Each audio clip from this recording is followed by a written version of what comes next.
परमेश्वर का वचन अनमोल है, उसके लिए आइए हम पढ़ेंगे भजन संहिता 19 अध्याय का 10 वचन।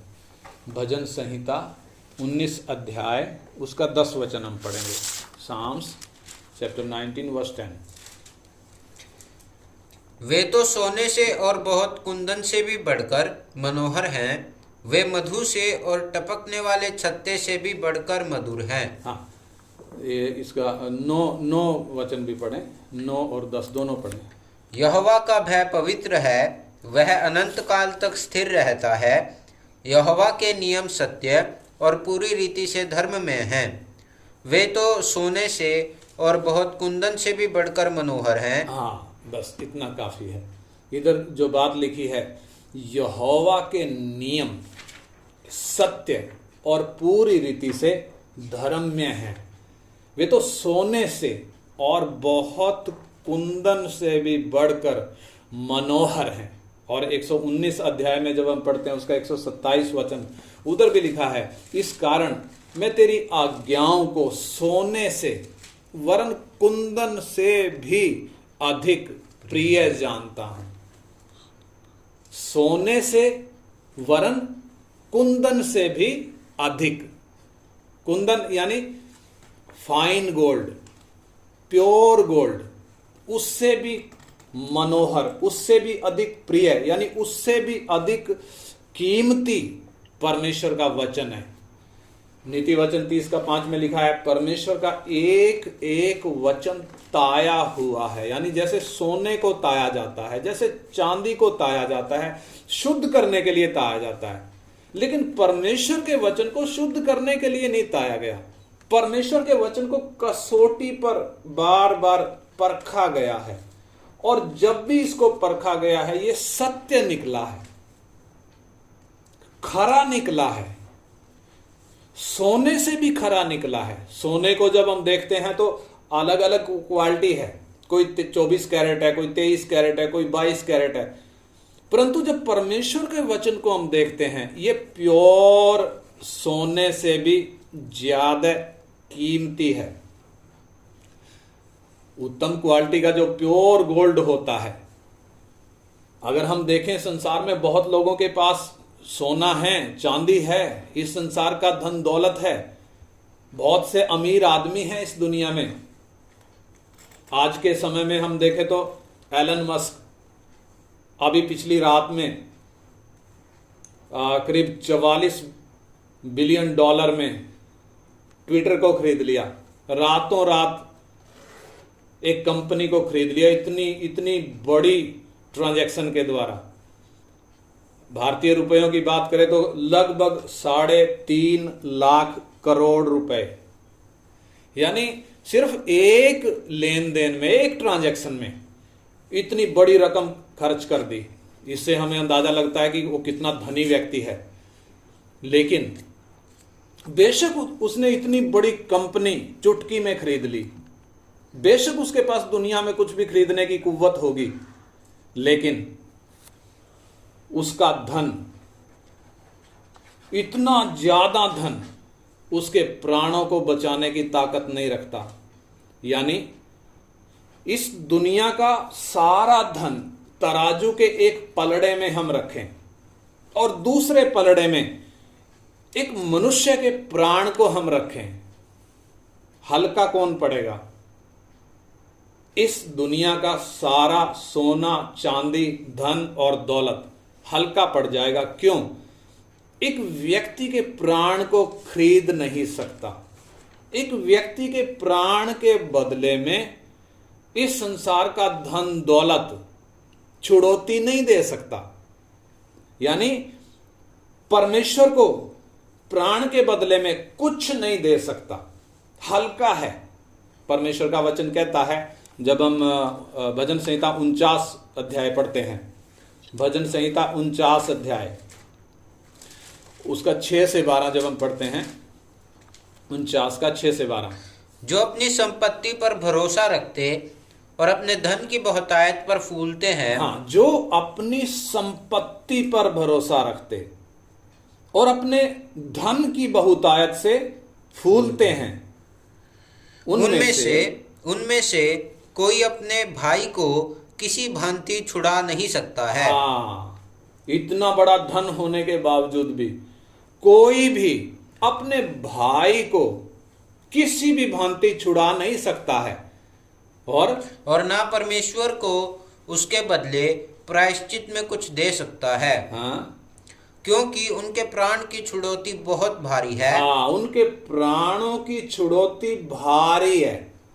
वो परमेश्वर को बदले में देने के लिए कुछ नहीं है, क्योंकि इस संसार का सोना चांदी धन दौलत हल्का है, उतनी कीमत नहीं रखता है, और आगे वो अंत तक कभी भी ना चुका सकेंगे। हाँ, कोई ऐसा नहीं जो सदैव जीवित रहे और कब्र को ना देखे, क्योंकि देखने में आता है कि बुद्धिमान भी मरते हैं और मूर्ख और पशु सरीखे मनुष्य भी दोनों नष्ट होते हैं और अपनी संपत्ति दूसरों के लिए छोड़ जाते हैं।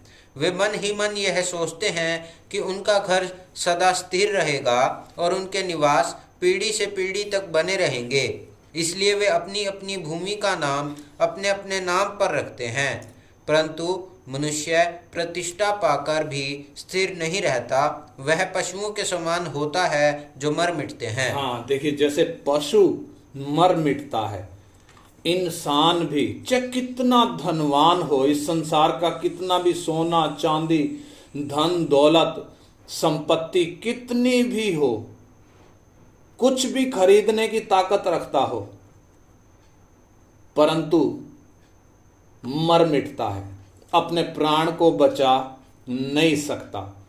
यानी इंसान के प्राण के मुकाबले जब हम इस संसार का धन देखते हैं, धन किसी काम का नहीं। इसलिए प्रभु यीशु ने भी कहा, मत्ती 16 अध्याय उसका 26 वचन, मत्ती 16 अध्याय 26 वचन, यदि मनुष्य सारे जगत को प्राप्त करे और अपने प्राण की हानि उठाए तो उसे क्या लाभ होगा, या मनुष्य अपने प्राण के बदले क्या देगा। हाँ, देखिए, इंसान चाहे सारा जगत प्राप्त कर ले, सारे जगत की धन दौलत सारे जगत का पूंजी को वो प्राप्त कर ले, लेकिन अपना प्राण खो दे तो उसे क्या लाभ है। और प्राण तो एक दिन खोना पड़ेगा, फिर ये संपत्ति किसकी, इसको तो कोई दूसरा ही बरतेगा। ये संपत्ति मौत के बाद काम आने वाली नहीं है, यानी इस शरीर के लिए ही है, प्राण को छुड़ा नहीं सकती, आत्मा को जिला नहीं सकती। यह है इस संसार के सोने चांदी और धन दौलत की औकात। लेकिन इसके मुकाबले में जब हम परमेश्वर का वचन देखते हैं, परमेश्वर के वचन की क्वालिटी को देखते हैं, सोने से भी कीमती यानी अनमोल है। परमेश्वर का वचन उसमें भजन संहिता 19 अध्याय का 7 में लिखा है, 19 अध्याय उसका 7 वचन, यहोवा की व्यवस्था खरी है, वह प्राण को बहाल कर देती है। हाँ, यहोवा की व्यवस्था यानी परमेश्वर का वचन खरी है, प्राण को बहाल कर देती है। इस संसार का सोना नहीं बहाल कर सकता, हमने देखा, वो प्राण को खरीदने की ताकत नहीं रखता, प्राण निकल जाता है। लेकिन परमेश्वर के वचन में वो ताकत है जो प्राण को बहाल कर देती है। यानी एक व्यक्ति को जब परमेश्वर का वचन उसके अंदर जाता है, उस व्यक्ति को परमेश्वर की उपस्थिति में बहाल करता है। यह परमेश्वर के वचन की वो गुणवत्ता, सोने चांदी में वो ताकत नहीं है। और दूसरी तरफ जब हम देखते हैं परमेश्वर का ये वचन कैसा है, इसकी गुणवत्ता कैसी है। दुनिया जहां परमेश्वर को एक शक्ति के रूप में देखती है, यानी परमेश्वर को देखा नहीं है, एक व्यक्ति है करके नहीं जानते, क्योंकि देखा नहीं है, अदृश्य है। और जब देखा नहीं है उसके बावजूद भी इंसान ने अलग अलग रूप बना लिए, हर मत के अनुसार अपने अपने अलग अलग रूप हैं। जिनको परमेश्वर मानकर इंसान पूजता है, आराधना करता है, उपासना करता है। मालूम है एक ही परमेश्वर है, ये सब जानते हैं, अनपढ़ को भी पता है कि परमेश्वर तो एक ही है, लेकिन फिर भी इंसान ने इतने सारे रूप बना लिए। लेकिन जब परमेश्वर के वचन को हम देखते हैं, परमेश्वर के विषय में सही जानकारी पवित्र शास्त्र बाइबल हमें देता है। यानी बाइबल हमें बताती है कि परमेश्वर अदृश्य है, उसे किसी ने कभी नहीं देखा, वो महिमा से भरा हुआ परमेश्वर है। परमेश्वर आत्मा है और वो पवित्र है, उसके काम सिद्ध हैं और संपूर्ण हैं, उसमें कोई भी त्रुटि नहीं है। और परमेश्वर का गुण क्या है? वो अनंत काल का है, उसको कोई शुरुआत नहीं है, हमारी तरह उसको कोई अंत नहीं है, बल्कि वो अनंत कालीन है। वो कभी बदलता भी नहीं है, उसके नियम कभी बदलते नहीं है, उसका वचन कभी बदलता नहीं है। इंसान की सोच समय के साथ बदल जाती है। इंसान के विषय में कहावत है, पूरी दुनिया में वो कहावत जानी जाती है कि बदलाव संसार का, प्रकृति का नियम है, बदलाव। परंतु परमेश्वर के विषय में जब हम देखते हैं, उसमें कोई बदलाव नहीं है।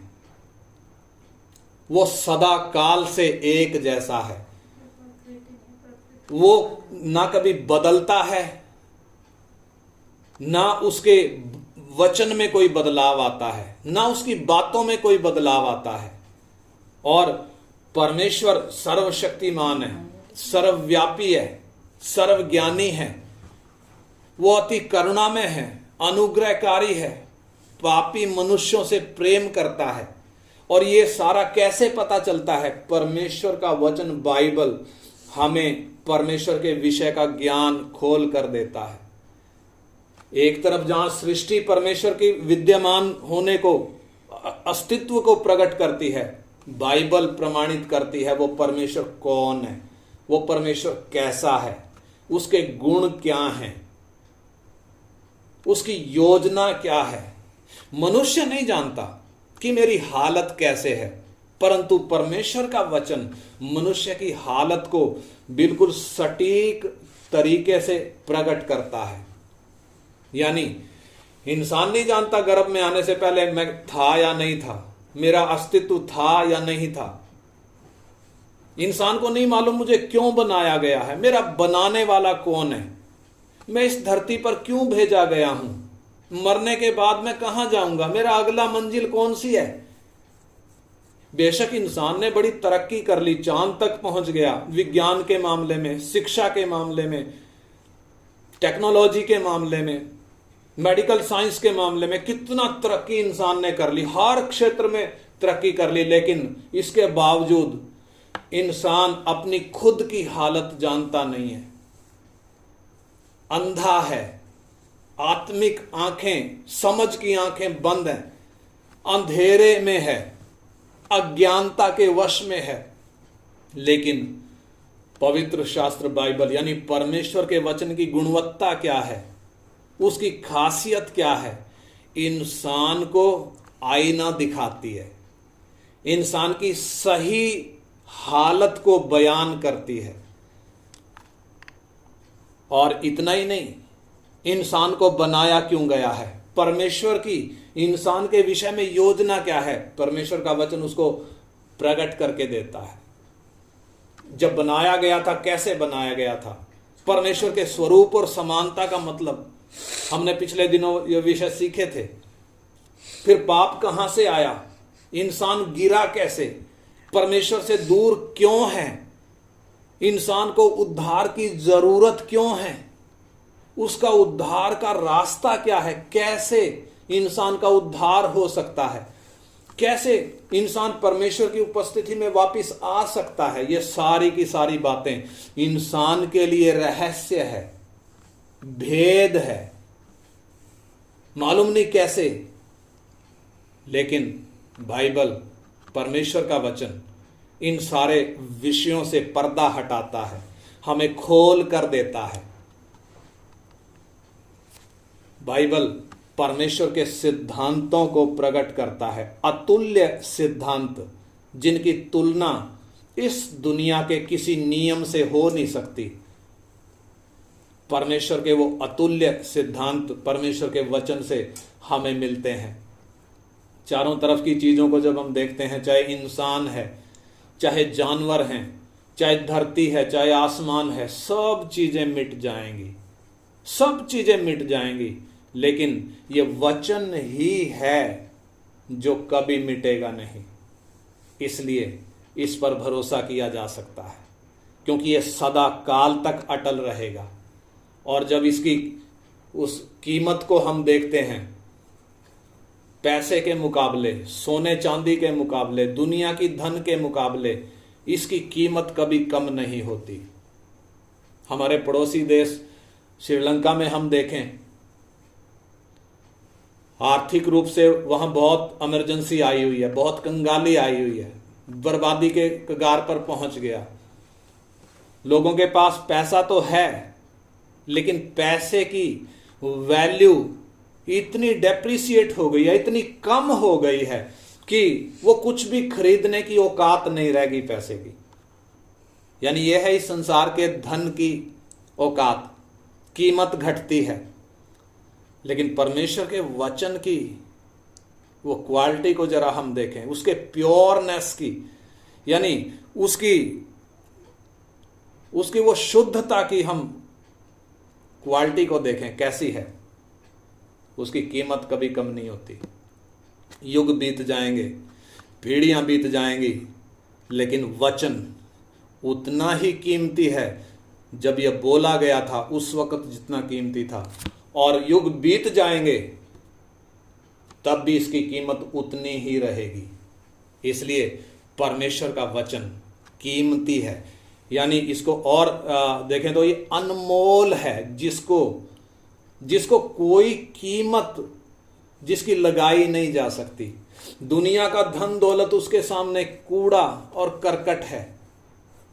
दुनिया का सोना चांदी, पैसा, हीरे जवाहरात, धन संपत्ति सब परमेश्वर के वचन की उस महत्व के सामने, उस कीमत के सामने सब कूड़ा है।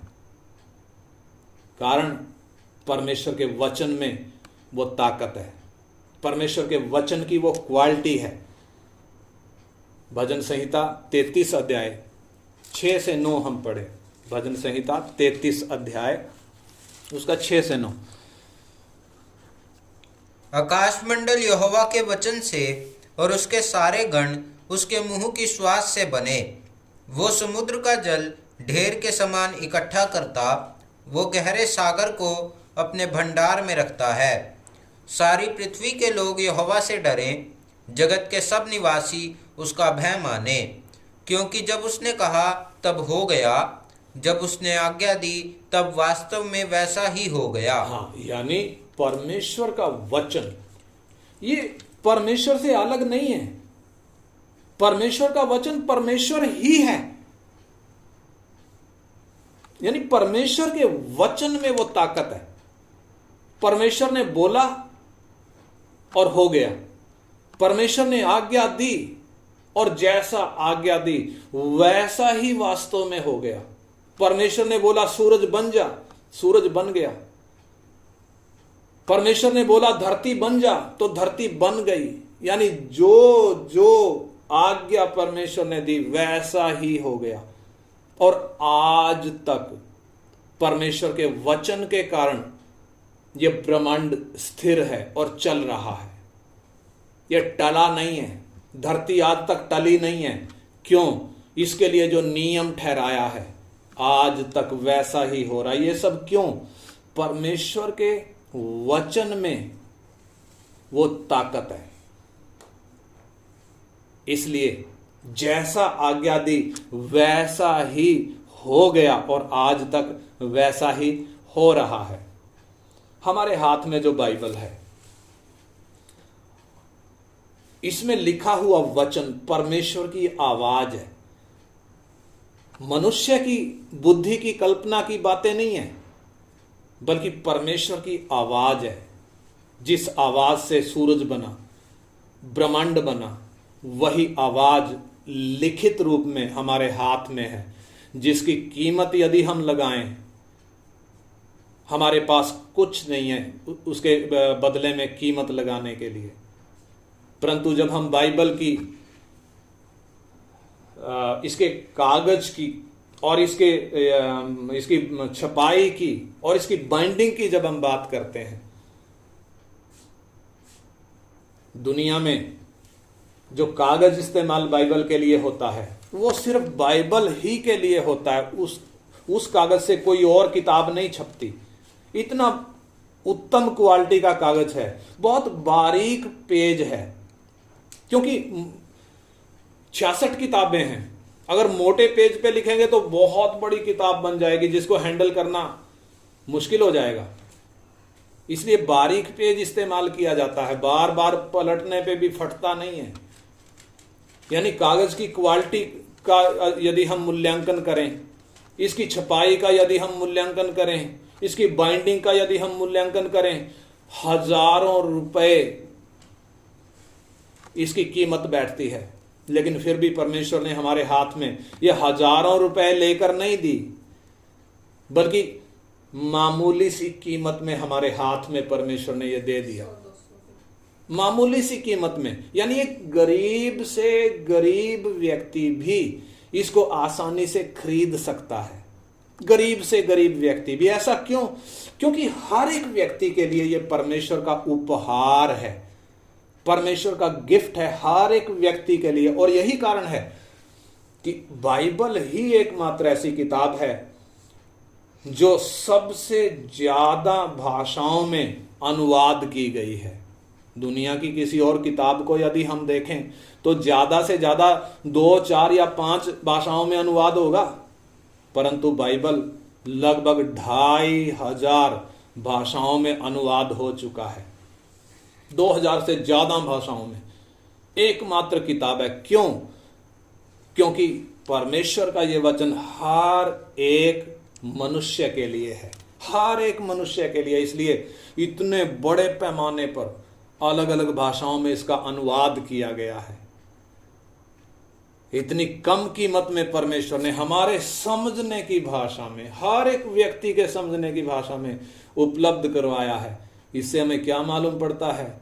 ये परमेश्वर का गिफ्ट है मेरे और आपके लिए, हम सब मनुष्यों के लिए, हर एक जाति, हर एक धर्म के मनुष्य के लिए, गरीब हो चाहे अमीर हो, पढ़ा लिखा हो चाहे अनपढ़ हो, सब के लिए। आज कोई बोल नहीं सकता कि मुझे पढ़ना नहीं आता, क्योंकि परमेश्वर ने अनपढ़ों के लिए भी सुनने का इंतजाम करके बाइबल को अनुवाद करके दे दिया। यानी सुन सकते हैं। कोई नहीं बोल सकता कि मुझे वचन मिला नहीं। अगर कहीं ऊपर से चांद से ये लेकर आना होता तो कितना मुश्किल हो जाता। एलन मस्क तो हो सकता है ले आता, परंतु एक गरीब आदमी के लिए मुश्किल हो जाता। लेकिन परमेश्वर का वचन होने के कारण ये हर एक व्यक्ति की पहुंच में है, हर एक व्यक्ति की पहुंच में है, हर एक व्यक्ति के समझने की भाषा में उपलब्ध है। कारण क्योंकि परमेश्वर का वचन है।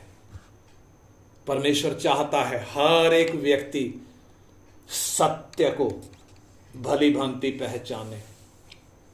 परमेश्वर चाहता है हर एक व्यक्ति का परमेश्वर के साथ मेल हो जाए।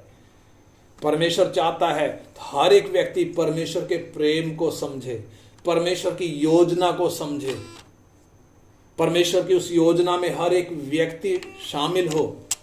इसलिए ये वचन परमेश्वर ने लिखकर हमारे हाथ में दिया है।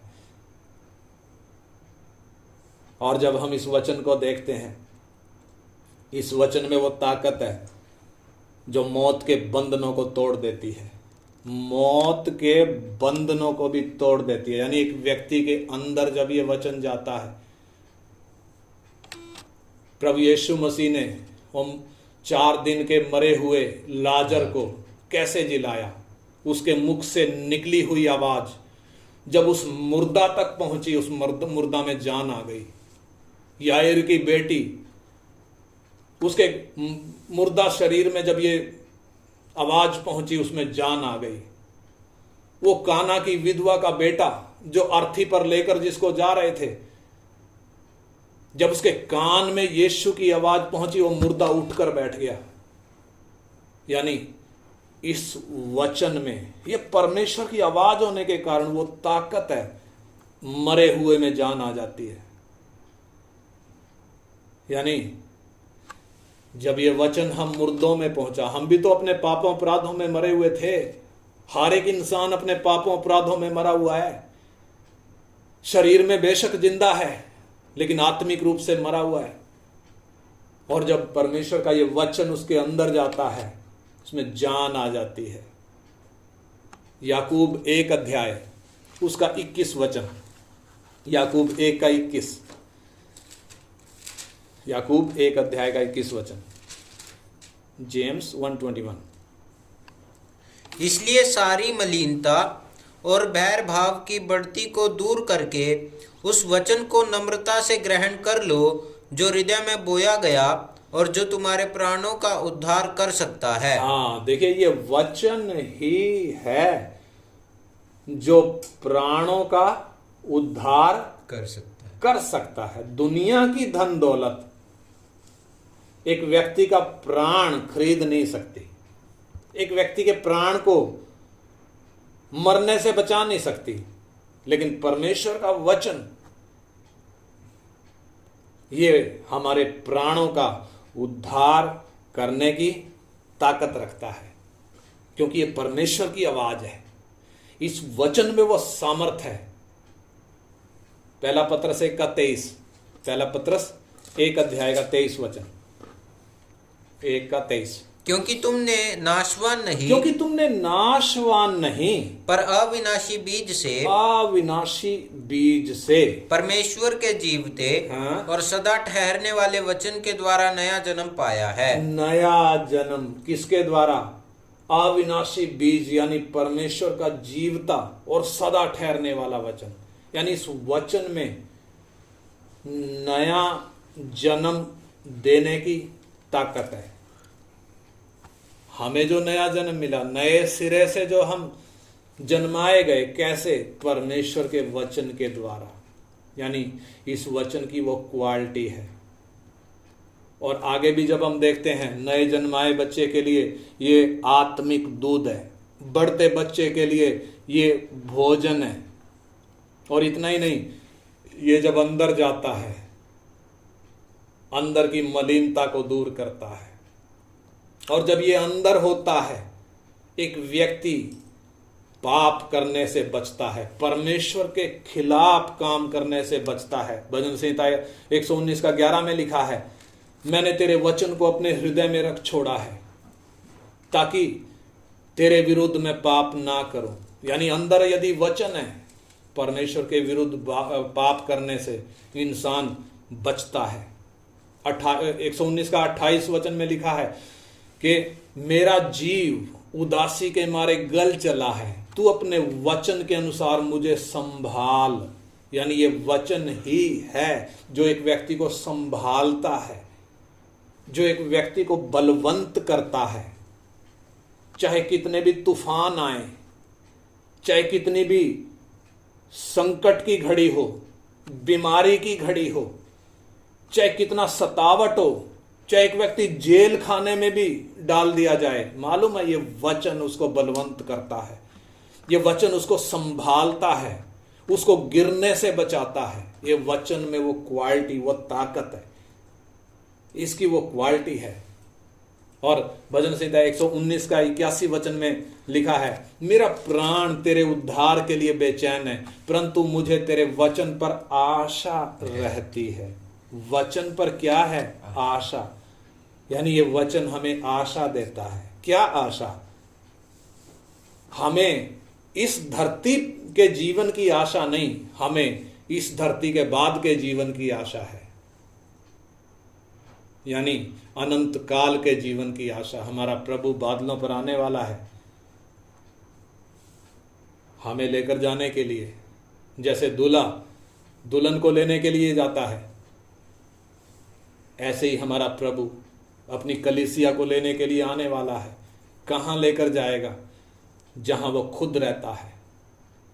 अनंत काल तक उसके साथ रहने के लिए हम उड़ जाने वाले हैं, हमें वो आशा है। इसलिए इस धरती के दुख, दर्द, समस्याएं, क्लेश, बीमारी, तूफान, ये हमें डिगा नहीं सकते, क्योंकि परमेश्वर ने अपना वचन हमारे हाथ में दिया है, और हमारे हाथ ही में नहीं, हमारे हृदयों पर लिखा है। हालेलुया। भजन संहिता 119 का 170 में लिखा है कि मेरा गिड़गिड़ाना तुझ तक पहुंचे, तू अपने वचन के अनुसार मुझे छुड़ा ले, अपने वचन के अनुसार मुझे छुड़ा ले। यानी ये वचन छुड़ाता है। किससे? पाप के बंधनों से छुड़ाता है, शैतान के फंदे से छुड़ाता है, मौत के सिकंजे से छुड़ाता है। ये वचन में वो ताकत है, ये छुड़ाता है। यीशु मसीह ने भी बोला, यूहन्ना 8:32 में लिखा है, तुम सत्य को जानोगे और सत्य तुम्हें स्वतंत्र करेगा। यानी ये वचन जो सत्य है, ये स्वतंत्र करता है। जैसे जैसे व्यक्ति इस सत्य को जानता जाता है, वैसे वैसे उन बातों से छूटता जाता है जो बातें परमेश्वर के वचन के विपरीत हैं, जो मसीह के स्वभाव के विपरीत हैं। उन सब बातों को छोड़ते जाता है। देखो, इस वचन में वो खासियत है, इसकी वो क्वालिटी है। और भजन संहिता 119 का 169 में लिखा है कि हे यहोवा, मेरी दुहाई तुझ तक पहुंचे, तू अपने वचन के अनुसार मुझे समझ दे। यानी ये वचन जब एक व्यक्ति पढ़ता है, उसको समझ आती है, उसकी समझ की आंखें खुलती हैं। जैसे एक व्यक्ति नशे में होता है और नशा उतरने के बाद उसको होश आता है, वैसे ही है जब ये वचन एक व्यक्ति पर खुलता है, उसको मालूम पड़ता है मैं कहां हूं, मैं कौन हूं, मेरा अस्तित्व क्या है, मेरा परमेश्वर कौन है, मेरा बनाने वाला कौन है, उसने मुझे क्यों बनाया, मेरा लक्ष्य क्या है, मुझे जाना किधर है। परमेश्वर का वो वचन वो समझ देता है। इसलिए ये आयतें जो हमने पढ़ी, परमेश्वर के वचन की उस कीमत को दर्शाती हैं। यानी परमेश्वर का वचन उतना अनमोल है, उसके लिए कोई कीमत लगाई नहीं जा सकती। फिर भी इतने कम कीमत में, मामूली सी कीमत में मेरे और आपके हाथ में जब ये है, परमेश्वर ने दिया है, मनुष्य का नहीं है, परमेश्वर की आवाज है। इसलिए आइए, सोने चांदी से बढ़कर, क्योंकि सोना चांदी नाशमान है, हो सकता है मौत से पहले काम आ जाए, परंतु मौत के बाद काम नहीं आएगा, यहीं छोड़कर जाना पड़ेगा। लेकिन ये वचन ये सदा काल तक हमारे साथ रहेगा। इसलिए आइए, परमेश्वर के इस वचन को लगन के साथ हम सीखें, समझें, समय निकाल कर इसको पढ़ें, प्रार्थना के साथ पढ़ें। और जब हम प्रार्थना के साथ इसको पढ़ेंगे, वो मन रखेंगे, मालूम है परमेश्वर का आत्मा ये भेद खोल कर देता है, इस वचन की गहराई को खोल कर समझाता है। जब आप प्रार्थना के साथ पढ़ेंगे, परमेश्वर अपने वचन को समझा कर देगा। इसलिए आइए हम प्रार्थना करें।